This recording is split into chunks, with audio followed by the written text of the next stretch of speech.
నిప్పే లేకుండా పొగ వచ్చేటువంటి వార్తల్ని ప్రసారం చేస్తే ఏం లాభం అయితే దాంతో? ఇక్కడ నిన్నటి మీటింగ్ కి సంబంధించి 3 అంశాలు చాలా క్లియర్ గా నిన్నటి నుంచి రన్ అవుతున్నాయి. ఒకటి, కేసీఆర్ పార్టీ లీడర్ మీద మండిపడ్డాడు, వాళ్ళ మీద అరిచాడు, తీవ్ర ఆగ్రహావేశాలు వ్యక్తం చేశారు. మీ వల్లే మన పార్టీ మునిగిపోయింది అనే మాట ఒకటి. ఆ తర్వాత కేటీఆర్ని కాదని హరీష్ రావుకే బాధ్యతల్ని ఎక్కువగా అప్పగిస్తున్నారు అనేది, కేటీఆర్ మీద నమ్మకం పోయింది, సమర్థత మీద నమ్మకం కోల్పోయారు అనే దాంతో పాటుగా ఇప్పుడు ఉమెన్ ప్రెసిడెంట్ అనేది, ఈ మూడిటికి సంబంధించి ఎందుకంత క్లియర్ గా వినిపిస్తున్నాయి? అంటే కొంతమందికి కడుపులో గ్యాస్ ఉన్నటువంటి వాళ్ళు ఏ పద్ధతిలో ఏ పద్ధతిలో దాన్ని వెలిపించుకోవాలనో తెలియక ఈ పిచ్చి ప్రయత్నాలు.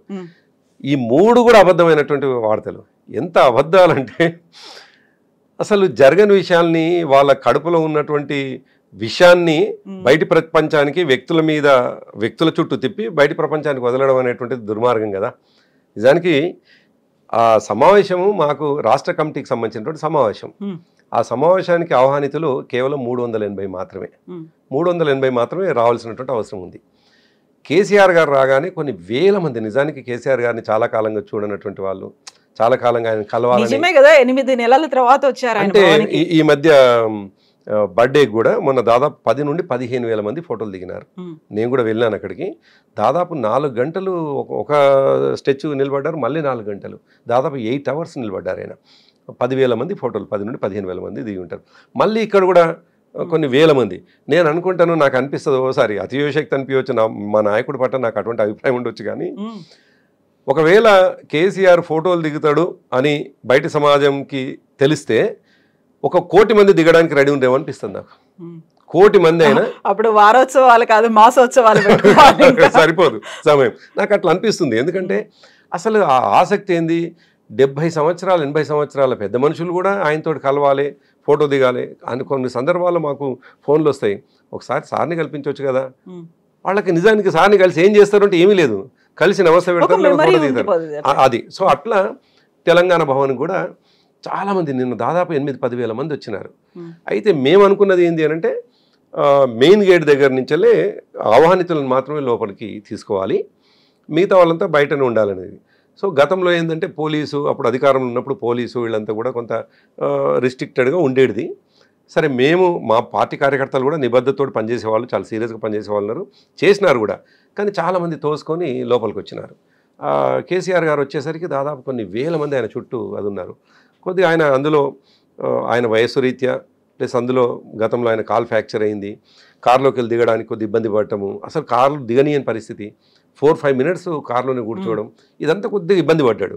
బయటకు వచ్చిన తర్వాత అక్కడ ఉన్నటువంటి వాళ్లకు ఆయన మీద పడి మరీ మీద పడేటువంటి పరిస్థితి ఉన్నప్పుడు కొద్దిగా అక్కడ ఇరిటేట్ అయిందే తప్ప, నేను అది కూడా ఎప్పుడు చూసినాను విచిత్రంగా, ఇంటికి వచ్చిన తర్వాత వీడియోలో చూస్తే కనిపించినటువంటిది. మేమేమో లోపల ఉన్నాం హాల్లో, లోపలికి వచ్చిన తర్వాత అసలు ఎటువంటి ఏవి లేకుండా నేను ఇప్పుడు చెప్పినటువంటి నేపథ్యాన్ని అంతా కూడా ఆయన గుర్తు చేసుకుంటూ మళ్ళీ మన ముందున్నటువంటి కర్తవ్యం ఏంది, మన పార్టీని మళ్ళీ ఏ విధంగా ముందుకు తీసుకుపోదాం. ఆయన చాలా గొప్పగా 2-3 విషయాలు చెప్పినారు. ఇంతకుముందు మీరు చెప్పినట్టుగా, ఒకటేమో సామాజిక పరిస్థితుల నుంచి పుట్టినటువంటి బిడ్డ టీఆర్ఎస్ అంటే, తెలంగాణ ప్రసవించినటువంటి బిడ్డ టీఆర్ఎస్. తెలంగాణ సామాజిక పరిస్థితుల నుండి, ఆర్థిక పరిస్థితుల నుండి ప్రసవించింది. ఇంకో మాట ఏమన్నారంటే, ఆయన అందరూ కూడా చాలా కనెక్ట్ అయినటువంటి అంశం అది. నిజానికి ఏ రాజకీయ పార్టీ నాయకుడైనా, ఏ పార్టీ అధ్యక్షుడైనా ఏం మాట్లాడతాడంటే, మనం ఎట్లుండాలి, మనం ఎట్లా అధికారంలోకి రావాలి, మనం ఏం పని చేయాలి, ఇదే చర్చ జరుగుతుంది. నిన్న ఆయన ప్రసంగంలో మొత్తం ఆశాంతం ఎక్కడ కూడా 1:45 నిమిషాల్లో మళ్ళీ మనం అధికారంలోకి రావాలంటే మీరు ఈ పని చేయాలి, ఈ పని చేయాలి, ఈ మాటలు మాట్లాడలేను. అధికారం రావడం అనేటువంటి కళ్ళ ముందు కనిపిస్తూ ఉంది. ప్రజలే అనివార్యంగా మన వైపు, ఎందుకంటే ఇప్పుడు పాలన చేస్తున్నటువంటి వాళ్ళు అనుభవం లేకపోవడం, పిచ్చి పనులు చేయడం, ఇవన్నీ కూడా ప్రజలు రియలైజ్ అవుతున్నారు. పార్టీ మారిన దాంట్లో కూడా ఉప ఎన్నికలు వస్తాయి, మనమే అది సహజంగా మాట, నిజమే కదా అది. ఇప్పుడు ఓ పార్టీ అధ్యక్షుడిగా మా పార్టీలో గెలిచిన వాళ్ళు బయటికి పోయినప్పుడు జరిగే పరిణామాన్ని ఆయన ఎక్స్పెక్ట్ చేసి చెప్పాలి కదా. అట్లా రేపు ఎన్నికలు కూడా వస్తాయి. ఆయన అన్నటువంటి మాట ఏంటంటే, ఎన్నికలు వస్తాయి, దానికి కూడా మనం సిద్ధం కావాలి. ఆ 10 నియోజకవర్గాలకు సంబంధించిన వాళ్ళు కూడా ముఖ్య నాయకులు ఎవరు ఉంటారు కదా ఈ సమావేశంలో. అందుకోసం ఆయన అన్నటువంటి మాట ఏంటంటే, దానికి కూడా మనం సమాయత్తం కావాలని, అంతే తప్ప దానికి అంత చాలా ఇంపార్టెన్స్ ఇచ్చి కాదు, రొటీన్గా ఆయన పాసింగ్ రిమార్క్గా మాట్లాడినాడు. సో ఆ సందర్భంగా ఇంతకుముందు నేను చెప్పేది మనం గెలవటం అనేటువంటిది సరే అది రొటీన్గా జరిగిపోతుంది. గెలిచిన తర్వాత తెలంగాణ ఎట్లుండాలనేటువంటి ఇంపార్టెంట్ మనకు తప్ప మనం ఆ వైపు ఆలోచించకుండా గెలుస్తాం అనే చర్చ దాని వైపు పోతా ఉన్నారు. గెలవటం అనేటువంటిది డెఫినెట్గా ప్రజలు 10 ఏళ్ళు మనల్ని చూస్తున్నారు. 10 ఏళ్లలో మనం ఏ విధంగా ఈ రాష్ట్ర బడ్జెట్ని పెంచుకున్నాం, ఏ విధంగా రెవెన్యూ రీసీట్స్ ఉండే, ఏ విధంగా వ్యవసాయాన్ని అద్భుతంగా తీసుకున్నాం, రైతు బంధుని కావచ్చు, రైతు భరోసాని రైతు బీమాని కావచ్చు, అదేవిధంగా గతంలో మంచి చేసినటువంటి ప్రభుత్వాల సంక్షేమ పథకాలను ఎట్లా కొనసాగించినము, ఇవన్నీ కూడా చెప్పుకుంటూ వచ్చి మళ్ళీ కొత్తగా మళ్ళీ మనం ముందుకు పోయేటువంటి క్రమంలో ఇంకా గొప్పగా తెలంగాణని చేయాలంటే ఏం చేయాలి, అది మనం దృష్టి పెట్టాల్సింది. ఆయన ఫోకస్ అంతా అక్కడ జరిగింది. ప్రతి ఒక్కరు కూడా కొద్దిగా ఆలోచన చేయగలిగినటువంటి నాయకులందరూ కూడా కనెక్ట్ అయింది. ఆఫ్టర్ మీటింగ్ కూడా మేమందరం మాట్లాడుకుంది కూడా నిజం కూడా ఈ లైన్లో ఆలోచించడం అందరికీ సాధ్యం కాదు. ఎవరైనా పార్టీ అధ్యక్షుడు మాట్లాడుతుంటే నువ్వు గెలవాలి మనం ఇన్ని వంకర పనులు చేసి గెలవాలి అని మాట్లాడేటోళ్ళు ఉంటారు. కానీ గెలవటం సహజంగా జరిగే పరిణామం, కానీ గెలిచిన తర్వాత తెలంగాణ ఎట్లుండాలని మాట్లాడడం అనేటువంటిది డెఫినెట్గా కేసీఆర్ గారి విజన్కి ఇట్లుంటుంది చూడు అనేటువంటి మాట నిన్న చర్చ జరిగింది. సో కేసీఆర్ అసహనానికి కారణం కేసీఆర్ కారు దిగలేని పరిస్థితి అక్కడ ఒక అభిమానులు కావచ్చు, కార్యకర్తలు కావచ్చు, ఒక తోపులాట వల్ల జరిగింది. At the same time CM అనేటువంటి నినాదాలు చాలా క్లియర్గా వినిపించాయి.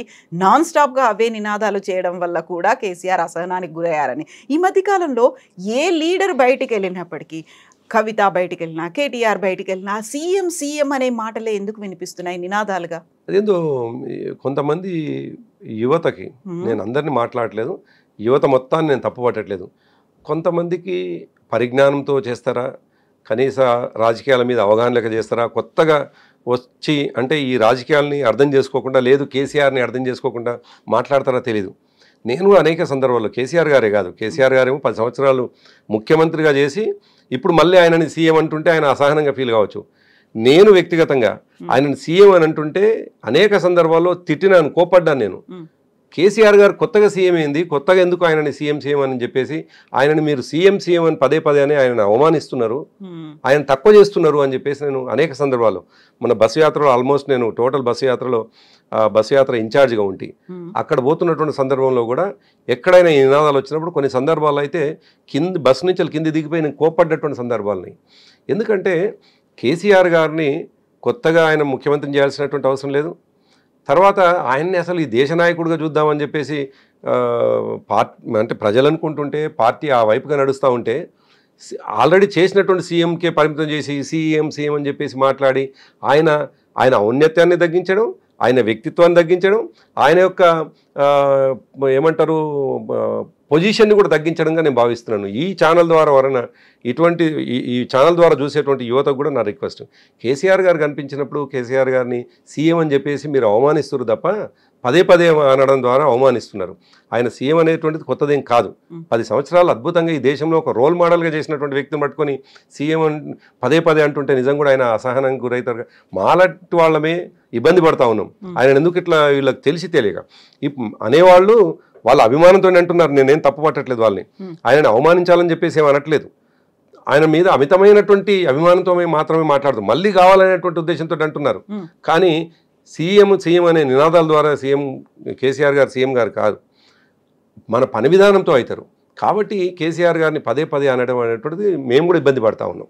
ఇప్పుడు కవిత అండ్ కేటీఆర్ వెళ్ళినప్పుడు వచ్చేటువంటి నినాదాలను ఎట్లా చూస్తారు? అంటే ఏమైందంటే కవిత ఒక రకమైనటువంటి మాబ్ సైకాలజీ చాలా గమ్మత్తుగా మారిపోయింది తెలంగాణలో. ఇవాళ కాదు, నేను 10 సంవత్సరాలుగా గమనిస్తున్నాను. మేము అధికారంలో ఉన్నప్పుడు కూడా ప్రతిపక్ష నాయకులు ఎక్కడికైనా పోయినట్లయితే ఎవరు కనిపించినా, ఏ స్థాయి నాయకుడు కనిపించినా సీఎం అనుడు ఇది ఆనవాయితీగా మారిపోయింది. అందరినీ అంటూ ఉన్నారు. దాంట్లో భాగంగా మా నాయకులు కూడా ఎక్కడికైనా పోతే మా వాళ్ళని కూడా అందరినీ సీఎం అని చెప్పేసి మాట్లాడేటువంటి పరిస్థితి వచ్చింది. అసలు మేమంతనేమో కేసీఆర్ గారు సీఎం కావాలని చెప్పేసి మా పని జరుగుతూ ఉంటే మళ్ళీ కొత్తగా ఇప్పుడు ఎవరినన్నా కానీ ఇప్పుడు కేటీఆర్ గారిని సీఎం అంటున్నప్పుడు చాలా సందర్భాల్లో ఆయన తన ప్రసంగంలో కోప్పడి, అప్పుడు మంత్రులు కూడా అన్నారు ఆ కాలంలో. సరే మీరు అన్నట్టుగా మొదట్లో అంటే చాలా సందర్భాల్లో వారించినారు. ఆయన మీటింగ్లలో కూడా చాలా సీరియస్గా మనం చేసుకోవాల్సింది కేసీఆర్ గారిని సీఎం, మీరు సీఎం అని అనడం ద్వారా ఏం ఉపయోగం లేదు అనే మాట కేటీఆర్ గారు కూడా చాలా సందర్భంలో అసహనం వ్యక్తం చేసినారు. సో ఇది ఒకటి తెలంగాణ సొసైటీలోనే ఉందా, తెలంగాణ సమాజంలో ఉందా, లేదు భారతదేశ వ్యాప్తంగా ఇటువంటి సైకాలజీ ఈ కొత్త యూత్లో కనిపిస్తుందో తెలియదు. కానీ ఎక్కడికైనా పోతే నినాదాలు చాలా ఉన్నాయి. నిజానికి మేము ఉద్యమాలు చేసినటువంటి సందర్భంలో రోజుకో కొత్త నినాదాన్ని ఎత్తుకొని చెప్పేవాళ్ళం. ఆ నినాదం ప్రజల మనసుల్లో ఉండేది. మేము ఎప్పుడో దాదాపు 30 సంవత్సరాల క్రితం గోడల మీద రాసినటువంటి అనేక రాతలు ఇప్పటికీ మా మనసుల్లో ఉంటాయి. అనేక రాతలు, ఒకటి కాదు. మేము చాలా రాజ్యానికి వ్యతిరేకంగా రాసినటువంటివి, తర్వాత మేము అనుకున్న సిద్ధాంతాలకు అనుకూలంగా రాసినటువంటి అనేకం కూడా జాజితో రాసినటువంటి వాళ్ళం మేము. ఇంకా అటువంటివి ఎన్నో ఉంటాయి. అసలు ఎటువంటి ప్రొడక్టివిటీ లేనటువంటి, ఎటువంటి అట్రాక్టివ్ లేనటువంటి నినాదాలు ఇవ్వడం ద్వారా ఆ పిల్లలు పరిమితం అవుతున్నారేమో అనిపిస్తూ ఉంది. నినాదాలు